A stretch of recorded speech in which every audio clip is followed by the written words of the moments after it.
you. I'm blaming my actions on myself based on how I took our conversation. I'm taking full responsibility for this, which is why I'm getting my stuff and I'm leaving. Damn, we lost her. She'll come back. Hold on. Hey Jay, you back? I think she's going through a tunnel or something, so her signal may have been a little bit off. Okay. Like, then give me a few. Oh, Yeah, okay. Oh, you back? I was gonna say, give me a few seconds to get out this area, but I think I'm out of it now. I'll Okay, just go for say, it. he said Continue. he was a self-proclaimed cheater. Okay, he's living by his code. I guess I'll say it like that, and I'll end it there. Yeah, he proclaimed to be a cheater in the pods, and he gonna live up to that. So it is what it is. He's just a bad one. He wanted to get caught, and so he got his way out. Congrats to that man. All right. Yep, absolutely. I hear you on that. Faye, D, JR, I haven't heard from you. D, go for it. I was going to say first, give Jay and I the grace today for our internet connections. I appreciate you, and I also would say I from his overall passive aggressive behavior, I would definitely say that he did it on purpose. I didn't see if somebody can answer a quick question. Did he say he left his phone unlocked, or was that a report that he left his phone unlocked? We're not 100% sure. Like, what she reported is that he left the phone with them because they were expecting a text from Garrett, as they said. And I think she was with Taylor at the time as well. So something just doesn't feel right. But yeah, I think that's what was said, kind of in a sense. Well, I don't know. I don't know. I wouldn't put it past Monica to have the passcode to his phone and had opened it up and been able to try to see what was going on. Overall, do I think he's a liar? I have seen some reviews about him that he's been like posting that he was actually supposedly didn't have a timestamp or date stamp at the sleep study. So like I just feel like it was passive aggressive. For what reason I do not know, just to be able to con and deceive, or maybe to see if she was about that life, like maybe because he's all into these kinks. I feel like they find like that conversation that they had, I know this is going a little bit further, but like shaming him, my perspective about his fetishes that he has, I don't know what they were. Like maybe he was just trying to see if she was a swinger. I don't know, like he just is passively aggressively trying to get through everything. I definitely hear that. Can't lie to you. I definitely hear that. Um, JR, Faye, who wants to go? Okay, JR says go ahead. Go for it, JR. Yeah, I think it was intentional, him getting caught. I think if he's really versed in being a player, cheater, all that, he knows the ways to hide it through practice of having to hide his shenanigans. Um, so it makes me feel like he's either very novice, very rookie, because that's a rookie mistake, or it was intentional. I'll side with the latter. I think he did it on purpose. I think maybe there was a bit of tit for tat, or you're going to talk to me a certain way, well, I'm going to talk to other people instead of you, and have a much better time talking to them on text than I'm having with you at the moment. And I think the telling thing for me is when she found out, and when she subsequently asked him to Venmo her the money back and before he leaves. Not saying he had to fight, but he didn't really put up any resistance. He was like, okay, you know, if that's how you feel, I'm cool with it. So those to me were the telltale signs that it's quite intentional. He doesn't really feel invested in a relationship like that anymore. Definitely hear the JR. Faye, go for it.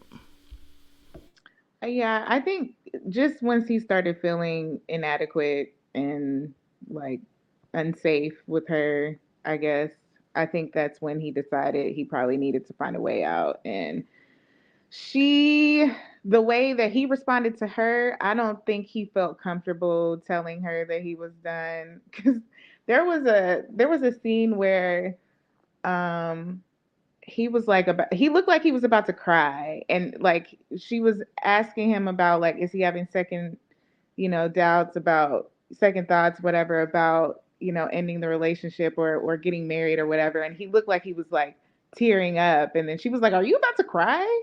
And then he was just like, like he just kind of tried to get it together. But I think he just didn't feel safe telling her like, "I don't want to do this. Like I'm done." And that's probably the way he felt, like, I'll just beat myself up and get out of here, and then that way, like, I'm the bad guy, I'm the bad guy and I'm done, but it's not like I don't have to face this, confrontation. I just don't think he could handle it. So I do think he did it on purpose.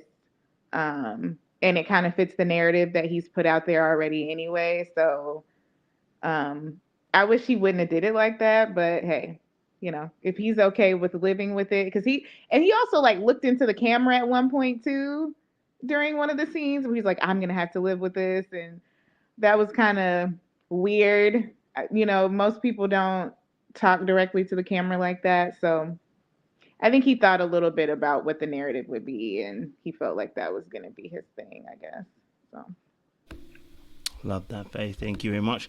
Now, before Sean goes, just want to announce to the audience, we have 260 people in the room and it's rising. So we appreciate you guys as well. Want to let you know, we're about to go to a members only comment section. It is £1 or $1 to join the membership. So if you want to be commenting, joining the festivities, having fun with the conversation, then join the membership. It's £1, $1 a month. Okay, I would say to you, it's as much as a hot coffee, but it ain't. Coffee's more expensive. You know what I'm saying to you? And we ain't saving no kids. I just want to be real with you. All right, we ain't having fun. I'm gonna be honest with you.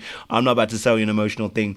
Join the membership, okay? Or you're gonna be locked out. It's that simple. All right, get a key by getting some membership, joining this fabulous team, and having some fun with the members only conversation. But Sean, you said you had a different opinion. You said that you might have an unpopular opinion in regards to this question that we're talking about, which is that Stefan may have sabotage, or potentially he's just a really bad cheater. What's your thoughts? How did you see it? Yeah, I don't think that he could have planned this. I don't think he's smart enough to even do something like that. Because if he was, he probably would have done it better than he did. This is just the typical sloppy, unbridled, uncontrolled man who has no impulse control, and he fell prey to his needs. And I think it's the worst example of not having any impulse control. And it's unfortunate because Monica's personality comes off unlikable at times. So we are just very much willing to kind of make up this narrative about what he did. No, he's a jackass. He's a jackass. He's a deviant. And his behavior is despicable to me because it signs that he is not ready to be anybody's husband. Because what's going to happen if your wife gets pregnant? What happens if there's a period where she's unable to be intimate with you? And this is how you behave. So, yeah, no, I wouldn't even go so far to think that he tried to do this. It's a sign of somebody just being loose and not being able to, wanting what they want. Because if you look at the signs from the very beginning, he was hypersexual. He hypersexualized her, hypersexualized himself. And then he continued to, just continue to just not even be concerned about her needs, because intimacy between two people that are supposed to be married, that's supposed to be about a mutually enjoyable experience between the husband and the wife. He was solely focused on himself, solely focused on his needs. And at the end of the day, hey, he's somebody that got caught out there, like many men do, that don't have any control because he's sloppy. And again, I'm not saying Monica was perfect and there was things that she could work on. Absolutely, 100%. I think there's also a little bit of race play going on in here because she overly was consumed with her non-Blackness, which is another thing. He was overly consumed with his non-Blackness, which really, in truth, I mean, listen, if we all do our 23andMe, we're going to find some, we're going to find some color up in there because it's called the motherland for a reason. So at the end of the day, I'm tired of this narrative about him being Black. And I think that at the end of the day, he was obsessed with the other. And he over-sexualized her. You hear the way he said, she was like, you're constantly poking me at the middle of the night. The brother got something going on. There's no impulse control. He's a grown man. He's not 16 years old and he just found out he can get an erection. You're going into a process trying to be married, and this is how you're acting. Yeah, it's off-putting and it's problematic. And I'm actually glad that Monica shut down the sex, because and the minute she shut it down, within days, he's texting and, talking all this BDSM or whatever the hell he was talking about to the other person. And everybody can have their kinks or whatever you have, but you have to be controlled. And if you want to be in a marriage, and Love is Blind is a traditional marriage, unless you tell somebody out the gate, hey, listen, this is what I kind of want, and give them a chance to determine if that's what they want. But at the end of the day, we're looking at this under the guise of a traditional marriage. He is everything but that. And unfortunately, his depravity showed up and he got outed.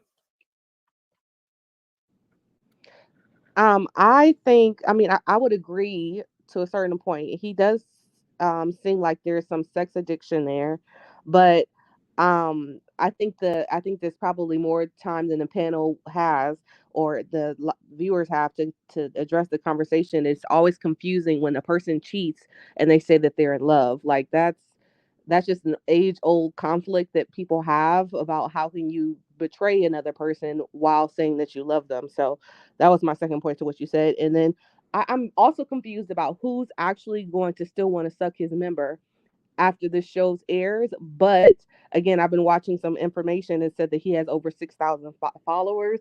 Why he posted that, I don't know. But again, it leaves me to that he's more manipulative than he appears. And again, I'm double downing on the fact that I think that, yes, I think maybe two things or three things can be true at once. He had to have not been considering his person's feelings. He was fulfilling his own personal needs.